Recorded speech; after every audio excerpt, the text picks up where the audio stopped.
फिर ये भी महसूस होया भी तुसी देखो बंदा जदों सुता हुंदा है तो आम तौर पर तो समझा जाता भी फेफड़े फुलते हैं तो फेफड़िया हवा आती है तो फेफड़िया जाती है, लेकिन तुसी देखोगे बंदे का ढिड जिहड़ा है वो ठां तां हुंदा है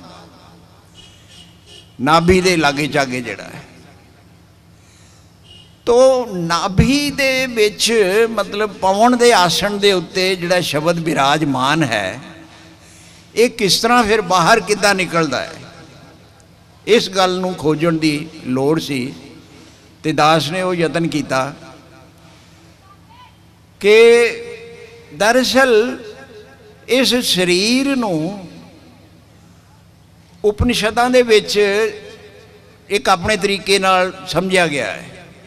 यह जिहड़ा उपरला लिफाफा नज़र आ रहा है शरीर का, इनू वो कहंदे ने अन्नमय कोश है, ये अन्न दे नाल चलदा है। ये अन्न ना मिले तो ये शरीर जिहड़ा है मतलब बह जाता है, खत्म हो जाता है। कोश का मतलब हुंदा कोई संदूक या बटुआ, तो बटुआ और संदूक दे विच संदूक नालों कीमती चीज़ हुंदी है अंदर उहदे, तो वो कीमती ये कोश है जे अन्नमय, तो ये अंदर कीमती होर की है फिर। तो अन्नमय कोश तो बाद वो कहते प्राणमय कोश, प्राण ये ने वो सारे शरीर के विच रोल करते रहते हैं। तुसीं किते भी चूंडी वड्डो तुहानूं पता लगेगा भी इत्थे वड्डी गई है, मतलब प्राण जिहड़ा है वो सारे शरीर दे विच। जे ये भी कोश है तो फिर होर अंदर सूखम की है, वो है मन, मनोमय कोश। मनोमय भी जे कोश है तो वो अंदर होर सूखम की है, वो है विज्ञानमय कोश या ज्ञानमय कोश। तो जे ये भी कोश है तो फिर सब तो सूखम जिहड़ा पंजवां अंदर कोश नहीं है उन्होंने आनंद किया गया है, आनंदमय कोश ही किया गया उन्होंने वैसे। तो उस आनंद दे वास्ते ये चारे कोश अर्थात सारा शरीर जिहड़ा है वह यतन इसे पासे ही लगा रहिंदा है। हुण सवाल ये है भी ये तो चलो हो गई अंडरस्टैंडिंग, तो ये शब्द जिहड़ा है मतलब इनू शब्द दे धुनी के हिसाब नाल समझण वालियां ने भी अपने हिसाब नाल शरीर नूं समझिया है। जिन्हों ये उपनिषद वाले आनंदमय कोश कहते हैं वो परा ते अपरा दो शब्द जिहड़े ने उन्हां दे हिसाब नाल चलते हैं। वो कहते हैं परा शब्द है, ये परा शब्द सूखम रूप च अंदर है, तो ये परा ही शब्द जिहड़ा है वो मूँह थाणी बाहर निकलता है। मैं तुहानूं थोड़ा जिहा उहदे बारे दसांगा भी वो किद्दां समझदे ने इस गल नूं कि परा शब्द जिहड़ा है वो सारे शरीर दे विच एक मिक है, तो वो उपर नूं चलदा है जदों तो पश्यंती बनता है। पश्यंती संस्कृत दे विच लफ्ज़ है वेखना, यानी थोड़ा जिहा स्थूल हुंदा है, तो वो स्थूल हो के अपने सूखम रूप नूं देख रहा हुंदा है। तो परा जिहड़ा है जदों पश्यंती हुंदा है तो थोड़ा जिहा अंदर हिलजुल पैदा हुंदी है। तुसीं सारिआं नूं एक्सपीरियंस होया होएगा कि कदी कदी ये हुंदा है भी यार कोई गल करनी है पर गल समझ नहीं आ रही की करनी है, गल कोई क्लीयर नहीं हो रही, गल ओया मतलब अंदर हलचल शुरू हो चुकी। तो वो जदों क्लीयर हो जाता है तो वह मध्यमा अवस्था दे विच आ जाता है, उत्थे आके क्लीयर एकदम थॉट बन जाता है भी फलाना बंदा मिलण आ रहा, उहदे नाल यह गल करनी है, पॉइंट डिस्कस करने है करने। तो परा पशंती मध्यमा, तो फिर जदों बाहर निकलता है लफज शब्द तो ये बैखरी अवस्था है। हुण तुसीं एक अंदाज़ा लाओ भी अंदर वो सूखम कितना होएगा कि बाहर बैखरी शब्द हर एक दे मूँह चों निकल रहा है, लेकिन उन्होंने सिर्फ तुसीं सुन सकते जे, उन्होंने वेख नहीं सकते। अंदरला जिहड़ा है वो कितना सूखम होएगा अंदर सारा अरेंजमेंट। तो वो सूखम शब्द जिहड़ा है वो बैखरी रूप में बाहर निकलता है। फिर वेखण का भी इंतजाम किया होया पुराने ऋषियां मुनिया ने, सियाणियां ने, बंदियां ने। ये दुनिया भर दियां अल्फाबैट्स की ने, ऊड़ा एड़ा ईड़ी ससा ये की है, ABCD ये की है, अल्फा बीटा थीटा गामा ये की है। ये मतलब उस बैखरी दे चिन्ह बनाए हुए ने सियाणे बंदियां ने। उन्हां चिन्हां नूं मिला के असीं लफज बनाउने आ, ते लफजां नूं बना के असीं फिर सेंटेंस बनाउने आ, वाक बनाउने आ, ते उस स्थिति दे विच असीं इहनूं वेख भी सकदे आ ते फिर असीं उहनूं महसूस भी कर सकते हैं और उन्होंने पढ़ भी सकते हैं, वेख भी सकते हैं और सुन भी सकते हैं। तो ये सारी दुनिया के जीवों के वास्ते शब्द गुरु की गल है, ये सिर्फ कल्ले सिखां वास्ते नहीं है, सारे दुनिया के। ठीक है, जे मान लो फुੱਲ नूं कोई वेखदा है अफ्रीकन, फुੱਲ नूं जे कोई वेखदा है अमरीकन, फुੱਲ नूं जे कोई वेखदा है मतलब किसी होर कंट्री का बंदा, तो वो सारिਆਂ ਦੇ अंदर ਉਹਦੀ इमेज ਜਿਹੜੀ है वो एक बनेगी, लेकिन अपने देश काल के हिसाब के नाल उन्हां दे नां वो अपने आप रख लेंदे ने, वो वखरे होणगे। ਇਹਦਾ मतलब यह है भी ये शब्द जिहड़ा है वो सारिਆਂ ਦੇ ਵਿੱਚ ही वर्क कर रहा है। तो शब्द जिहड़ा गुरु का सिद्धांत दिता है गुरु साहब ने, वो इहो ही है कि बई असी इस शब्द नूं पछाणीए, इहदे लड़ लगीए। इत्थे एक सवाल पैदा होया मेरे मन दे विच भी जे सारिਆਂ ਦੇ ਵਿੱਚ ਇੱਕੋ ਹੀ शब्द है तो फिर भाई गल यह है भी किसी बंदे की गल का साढ़े ते असर होंदा है तो किसी की गल का असर होंदा नहीं, फिर तो असर भी बराबर होना चाहिए सी। यानी जे सारिਆਂ ਦੇ अंदरों वही प्रोसैस है तो फिर सानू मतलब बराबर जदों कोई तुसी देखते जे भी जदों कोई नेता बोलना शुरू करता, पोलीटिकल नेता, बंदे पहले ही हसन लग पेंदे भी लो हुण सुनो यक्कड़ इन्हां दे। तो जे कोई संत साधु महात्मा बोलता है तो बंदे ध्यान नाल सुनते हैं सारे, हालांकि शब्द वो अंदरों भी उही निकलिया तो वो अंदरों भी उही निकलिया। इस समस्या को सुलझाउणा भी बाकी सी। फिर मैं महसूस किया भी बिल्कुल सही है ये गल कि जदों इस स्टेज पर आउंदा है, बैखरी स्टेज पर, उस वेले बंदे दे अंदर जिहदे अंदर जिन्नी ईगो ज़्यादा है, हौमे ज़्यादा है, वो उहदे विच मिक्स करता है। और उसका उदाहरण ये है बड़ा सीधा ही भी तुसी जदों अपने अफसर नाल गल करदे तुहाडी टोन होर हुंदी है, जदों अपने मतैहत नाल गल करदे जे तुहाडी टोन होर हुंदी है। क्यों हुंदी है जी? उस वेले तुसी ईगो ज़्यादा मिक्स कीती हुंदी है, तो जदों अफसर दे नाल गल करदे जे ते हौमे छड्ड के बड़े निमर हो के ते तुसी गल करदे हो। तो शब्द जिहड़ा है जिहदे अंदरों हौमे खत्म है बिल्कुल। देखो मैं बड़ा उदाहरण जबरदस्त दिना तुहानूं भी गुरु नानक साहब सज्जन ठग नूं दोबारा कदी नहीं मिले, सिर्फ एक बार मिले और उन्होंने कहा भी भलिया पुरखा बहुत कुछ कर ली लुट मार, तू हुण बंद कर दे, और वो उत्थे ही बंद कर जाता, वो सज्जन हो जाता ठग। मलक भागो नूं कदी दोबारा नहीं मिले, उन्होंने कहा भी भाई तू लोगों का बहुत खून निचोड़ चुका है, हुण बस कर दे, और वो भी उत्थे छड़ जाता। क्यों जी? क्योंकि जिस व्यक्ति के अंदरों ये शब्द निकल रहा वो हौमे है ही नहीं। ਉਹਦੀ ਗੱਲ ਦਾ ਤੇ ਬੰਦਿਆਂ ਤੇ ਕੀ, ਚਿੜੀਆਂ ਤੇ ਪਰਿੰਦਿਆਂ ਤੇ ਪਹਾੜਾਂ ਤੇ ਸਾਰਿਆਂ ਤੇ ਅਸਰ ਹੋਏਗਾ। तो ये शब्द की ताकत है जिहड़ी शक्ति जिहड़ी है, असीं आप इहनूं पोल्यूट करते हाँ तो तां जाके किते वो असीं इहनूं डायल्यूट करते करते वो बिल्कुल बेअसर हो जाता है। तो ये शब्द गुरु का जिहड़ा सिद्धांत सिखां दे कोल है, मैं समझदा भी ये बहुत वड्डी गल है। फिर मेरे एक मन च होर भी ख्याल आया, मैं कहा भी चलो ये तो हो गया, ये जिहड़े नितनेम हर धर्म दे विच बनाए हुए ने इन्हां दी की लोड़ है? सिख धर्म च भी है, ईसाई च भी है, सारियां च हैगा, मुसलमानां च भी है, हिंदुआं च भी है, भी इन्हां दी फिर की लोड़ की है? लेकिन महसूस होया भी नहीं, बहुत लोड़ है। बाबे ने ही बाणी दे विच कहा है कि हंस हेत लोभ कोप चारे नदियां अग, अग दियां चार नदियां असीं हमेशा अंदर लई फिरदे हैं।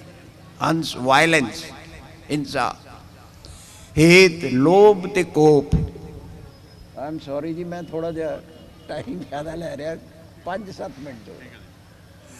तो हंस हेत लोभ कोप चारे नदियां दियां अग ते असीं नाल अग दियां नदियां नाल लई फिरदे हैं, साड़ी जाते अंतर नूं। ते ये जदों साड़ना है, ये सारे साडे बजुर्गों नूं बाबियां नूं भी पता सी भी बंदे ने करना इसे तरह ही है। नितनेम उस तरह ही है जिद्दां जदों हैंड पंप सुक जाता है ना साडा, ते उत्तों असीं अद्धी बाल्टी पानी की पा दिंदे ते लैवल फिर अप आ जाता है, साफ और ताज़ा पानी निकलण लग पैंदा।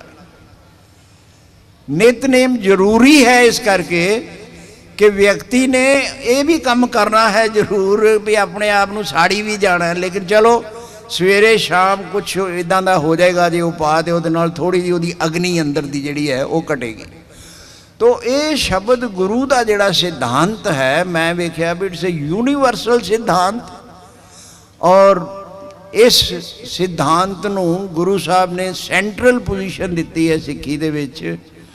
ते मैं समझदा भी असीं बड़े खुशकिस्मत हाँ, वड भागे हाँ कि साडे कोल शब्दावतार मतलब गुरु ग्रंथ साहब है। और जिद्दां कि जौल साहब ने पहला भी कहा सी भी इहो ही ग्रंथ एक ऐसा है, कोई ग्रंथ दुनिया च मैनूं दस दो जिथे भी डिफरेंट लोगों दी बाणियां दर्ज कीतियां गईयां, हुण मुसलमान दी भी होवे, उहदे च हिंदू दी भी होवे, हिंदुआं दे कई तबकियां दी होवे, सिखां दी भी होवे, सिर्फ तो सिर्फ इहो ही ग्रंथ है। इस करके क्योंकि शब्द सारिਆਂ वास्ते एक है, शब्द की वंड नहीं की जा सकती, वो सारिਆਂ वास्ते एक है। सो फिलहाल होर भी बहुत गल्लां हो सकदियां सन, लेकिन बहुत मैं बड़ा मैनूं बड़ा अच्छा लग रहा है कि बड़ी निष्ठा दे नाल और बड़ी शांति दे नाल तुसीं सुन रहे हो। तो परमात्मा भली करे। तो फिर किते समा मिलेगा तो गल तो मैं दरअसल थोड़ी जी दसम ग्रंथ भी करनी थी पर हुण नहीं करांगा। वाहिगुरू जी का खालसा वाहिगुरू जी की फतेह। जैसे जल में कमल निरालम मुरगाई नैसाणे सुरत शब्द भव सागर तरीए नानक नाम बखाना। असल में सुरत ते शब्द का सुमेल है। गुरु नानक साहब ने सिद्ध गोश के सिद्धांत विच दसिया है। डॉक्टर साहब ने हुणे गल कही सी कि मुरगाबी तुसीं पिंडां दे लोग हो, पानी च रहिंदी है पर उसदे कदे पर गिले नहीं हुंदे, हमेशा ही सुक्के हुंदे आ। कमल का फुल हमेशा ही चिक्कड़ विच हुंदा, उसदियां जड़ां चिक्कड़ विच हुंदियां ने, साडियां जड़ां भी चिक्कड़ च ने, ग्रिस का चिक्कड़ असीं भी उहदे च फसे हुए हैं। पर कमल के फुल दे कदे पत्तियां गिल्लियां नहीं हुंदियां, हमेशा सुक्कियां रहिंदियां ने, रहना चिक्कड़ च, उहदियां जड़ां चिक्कड़ च ने। यह सिद्धांत है गुरु नानक साहब ने दिता। मुरगाबी वांग रहना दुनिया विच, पर नहीं गिले कर होण देने, खुबना नहीं है इहदे विच, कमल के फुल वांग रहना। सतगुरु रहमत ते बख्शिश करन डॉक्टर साहब ने शब्द के सिद्धांत से बहुत कुछ कहा, क्योंकि उन्होंने जी PhD है ना, डॉक्टरेट की डिग्री है, वह भी सिद्ध गोष्ठ से है। और बड़ी गल है, डॉक्टर साहब ने बड़े माण वाली गल है कि दसम ग्रंथ का उन्होंने हिंदी में भी अनुवाद किया तो अंग्रेजी में भी किया। उस तो बाद बड़ा कम सी, मैं सोचता सी जो मैंने कहते भाई गुरदास जी दी 12 का भी हिंदी तो अंग्रेजी में अनुवाद किया, मैं क्या सब तो कठिन काम है अनुवाद, ट्रांसलेशन, क्योंकि भाई गुरदास जी ने लोक जीवन नाल संबंधित ज़्यादा गल्लां कीतियां ने सारियां 12 विच, ते लोक जीवन की कदे ट्रांसलेशन नहीं हो सकती। लोक जीवन की ट्रांसलेशन करनी बहुत औखी हुंदी है, क्योंकि वो होर कल्चर है अंग्रेजी का, उन्होंने कोलों शब्द ही नहीं जिहड़े भाई गुरदास जी ने वरते ने सारियां 12 विच। पर डॉक्टर साहब ने बहुत मेहनत की, वो भी किया कारज। और हुण साइक्लोपीडिया ऑफ सिखिज्म जिस विभाग के मुखी ने, प्रोफैसर ने, और यूनिवर्सिटी बड़ी सेवा निभा रहे हैं, क्योंकि 2 जिल्दां छप गई ने इनसाइक्लोपीडिया ऑफ सिखिज्म। बड़ा कारज है, सतगुरु कृपा करन, उन्होंने लंबी आजू बख्शिश करन, क्योंकि बड़ा कारज है। और उस कारज नूं बड़े निष्ठावान विद्वान बन, क्योंकि बड़े गहर गंभीर सिख चिंतक ने। और सानू अज ना जे घट है सिखां नूं, तो सानू विद्वता वाले उन्हां विद्वानां दा घट है, सिख चिंतक नहीं सानू मिल रहे। बाकी सारा कुछ है, असीं दुनिया नूं दस ही नहीं सके असीं कौन है। संसार के लोग अजे भी सवाल करते हैं, पुछते हैं। और जिन्ना स्पष्ट गुरु नानक साहब का सिद्धांत है, उस सिद्धांत को असीं वर्ल्ड में सारे भी स्पष्ट नहीं कर सके। जदों असीं गल करते हैं ना, मैं भी गल कर रहा, डॉक्टर साहब भी गल कर रहे हैं, सिख ही सिखां नूं समझाई जाते हैं, दूसरे लोग नहीं होंगे। जदों भी महापुरुष आए ने, सत्कारयोग बाबा लखवीर सिंह जी रतवाड़े वाले बड़े दीवान लगते हैं, सिख सिखां नूं समझाउण ते लगे हुए हैं, दूजे नाल तां गल ही नहीं करते अजे। जिन्होंने असीं सिखिज़म बारे, सिख धर्म बारे, सिख सिद्धांतां बारे, सिख फिलासफी बारे जानकारी देनी, उन्होंने गल ही नहीं करते। सिख सिखां नूं लगातार ही समझाई जाते हैं सारे। इसका मतलब है कि सानू बहुत लोड़ है बाहर निकलने की, संसार के लोगों को समझाउण दी। जो कुछ अज संसार में हो रहा, साडे ते हमले हो रहे हैं, इसे करके हो रहे हैं। असीं दस ही नहीं सके गुरु नानक का सिद्धांत की है, ये दस्तार की है। और मैं एक बेनती करा आप जी ਨੂੰ कि डॉक्टर साहब ਨੂੰ घंटा डेढ़ घंटा सुनने ਨੂੰ दिल करता सी और सिद्धांतक गल्लां कर रहे सन। बड़ियां सत्कारत हस्तियां आईयां होईयां ने जिन्हां ने आप जी नाल, क्योंकि संत बाबा बरियाम सिंह जी रतवाड़े वाले बड़ी परम पूजनीक महान शख्सियत सन, बड़े बड़े सिख चिंतक सन। उन्होंने भी बड़ा बड़ा कारज सी और वो शरीर करके चले गए। उन्होंने सिख फिलासफी नूं, सिख सिद्धांत नूं, शब्द नूं जाणिया ते समझिया। सतकारजो बाबा लखवीर सिंह जी रतवाड़ा साहब वाले उन्होंने वालों आए ने और एक बड़ी प्यारी शख्सियत सतकारजो संत बाबा काला सिंह जी नानकसर संप्रदा वालों संगत विच हाजिर होए ने। उस महान स्थान तो जिथों संत बाबा नंद सिंह जी होरां ने उस ब्रह्म ज्ञानी अवस्था में पहुंच के एक बड़ा सिद्धांत दिता सी। गुरु ग्रंथ साहब जी विचों दर्शन करने गुरु नानक दे एक बहुत बड़ी गल सी और गुरु ग्रंथ साहब जी नूं जागत जोत मनना ते शब्द गुरु मनदे होया प्रगट गुरां की देह मनना, एक सिद्धांत परम पूजनी बाबा नंद सिंह जी दा सी। उस स्थान तो आए ने संगत समेत। संगत बड़ियां शख्सियतां बैठियां ने। मैं बेनती करांगा डॉक्टर साहब का सत्कार करना है और बड़े अदब नाल बेनती है, क्योंकि डॉक्टर जोत सिंह जी हो रही बहुत बड़े कार्य किए ने सिख पंथ लई। हुण भी निष्ठावान विद्वान बन लगे हुए ने। सिर सुट के लगना बहुत औखा काम होंदा, हर समय सिर सुट के बड़ा काम करना। एनसाइक्लोपीडिया किसी कौम का भी ना जड़ा बहुत बड़ा कार्य होंदा वो करन लगे हुए ने और गुरु कृपा करेगा। असल में ना कोई बंगाली कदे पंजाब विच आया सी ते ना वो बंगाली जो पंजाब विच आया ना बड़ा विद्वान सी।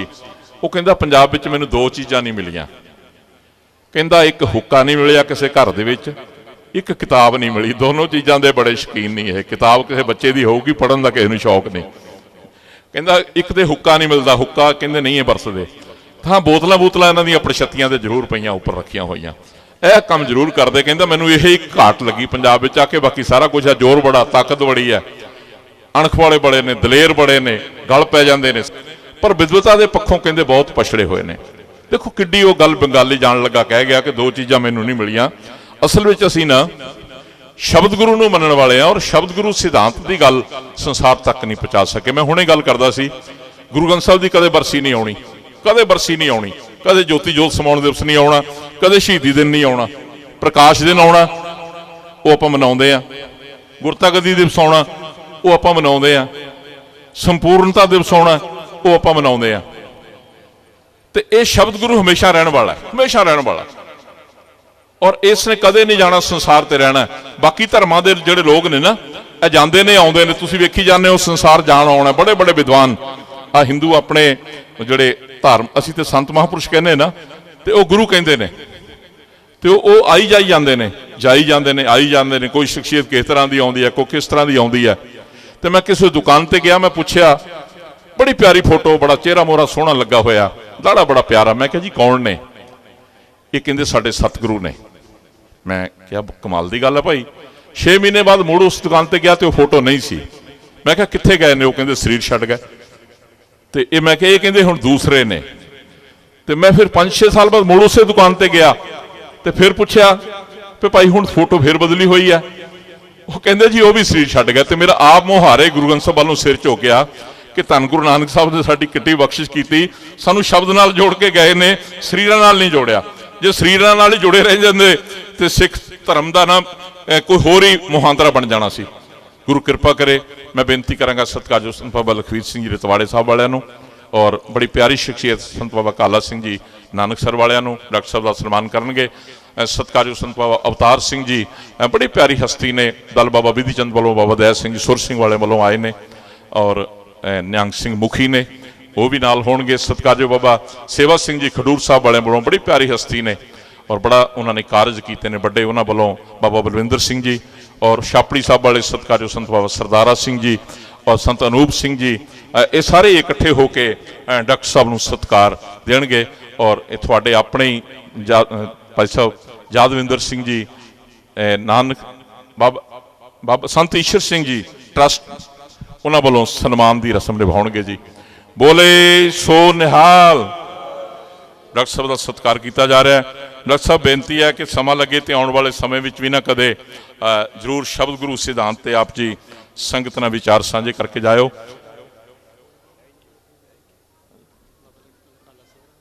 हाँ, मैं बेनती करांगा डॉक्टर साहब 1 मिनट आप सन्मान करने ने, फिर उस तो बाद महापुरुषों के वचन सुनने ने। सतकार्य बाबा काला सिंह जी होरां दे नाल जत्था भी आया 5-7 मिनट लिए जत्था एक शब्द है, उस तो बाद बाबा जी थोड़े मिनटों लिए मैं टाइम तो निश्चित नहीं कर सकता क्योंकि सतकार्य संत बाबा लखवीर सिंह जी रतवाड़ा साहब वाले ने आप जी विचार करने ने। मैं बेनती करांगा उन्होंने महापुरुषों का सत्कार, क्योंकि सारे महापुरुष ने, सारे महापुरुषों को बेनती करांगा नाल होके सत्कार सतकार्य बाबा काला सिंह जी का पहला कर दिओ। उस तो उपरंत नाल ही मैं बेनती करांगा संत बाबा लखवीर सिंह जी रतवाड़ा साहब मोहाली वालियां का सत्कार भी करो, वो भी बहुत जरूरी है क्योंकि बड़ी सत्कारयोग हस्ती ने। बाबा जी का सत्कार भी नाल ही कर दिओ जी, जरूरी है सत्कार करना, क्योंकि संत बाबा बलविंदर सिंह जी होरां दा सत्कार हो गया, खडूर साहब वालियां दा, इन्हां दा भी हो चुका है। बाबा सतकार संत बाबा सरदारा सिंह जी छापड़ी वालियां दा सत्कार भी हो गया है। सो मैं अदब नाल बेनती करांगा महापुरुषों का सत्कार इकट्ठे सारे करो जी। बोले सो निहाल। बड़े अदब नाल बेनती करांगा, बड़े सत्कार नाल सत्कारयोग संत बाबा काला सिंह जी नानकसर कलेरा वाले आए ने। मैं बेनती करांगा इस ट्रस्ट लिए एक USA तो बड़ी प्यारी शख्सियत भाई परविंदर सिंह जी कोतड़ा उचेचे तौर पर हाजिर हुए ने। उन्होंने कहा कि हमेशा ही इस ट्रस्ट को संत ईश्वर सर ट्रस्ट नडाला हमेशा ही सहयोग देवांगा, तन मन धन दे नाल उन्हां दा सत्कार करना। महापुरुष उस नौजवान भी सत्कार देणगे। कोतड़ा साहब नूं बेनती है स्टेज ते आओ जी। भाई परविंदर सिंह कोतड़ा USA तो मेरी आवाज़ सुनते हो तो स्टेज ते आओ जल्दी, और महापुरुष उन्होंने सत्कार देंगे। नाल ही मैं बेनती करांगा जत्था सजेगा अपने साज लियाओ, जत्थे नूं बेनती है। तो उस तो बाद सत्कारयोग महापुरुष भी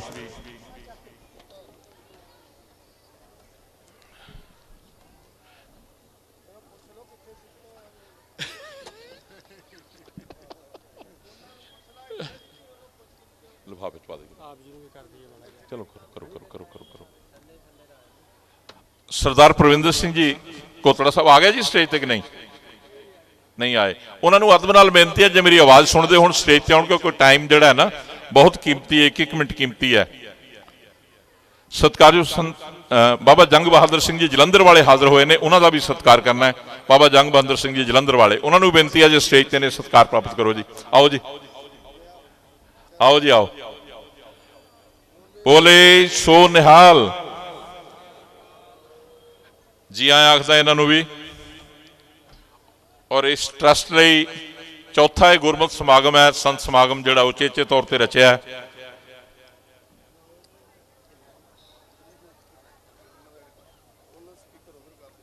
ठीक है जी, जत्था कीर्तन आरंभ करन लगा जी। मैं बेनती करांगा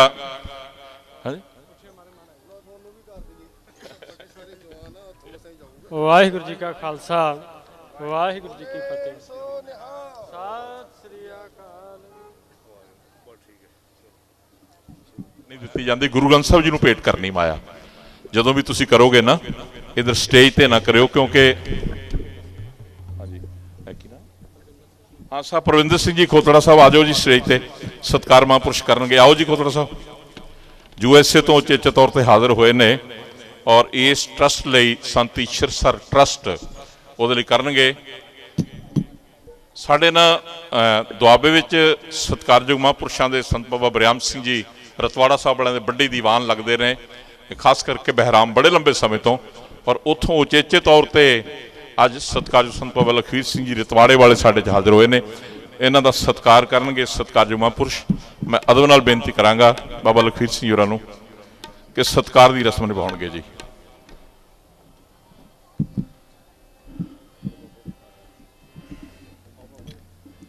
बोले सो निहाल।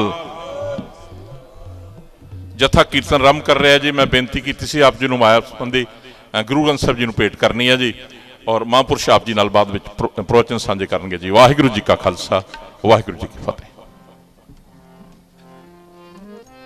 जो प्रभ कीनो सो पल मान्यो, इस मत साधु ते पाई, सब में रब रहा प्रभ एक है, पेख पेख नानक विगसाई,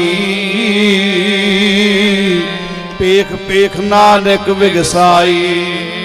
कबीर संगत करिए साधकी, अंत करे निर्वाहो।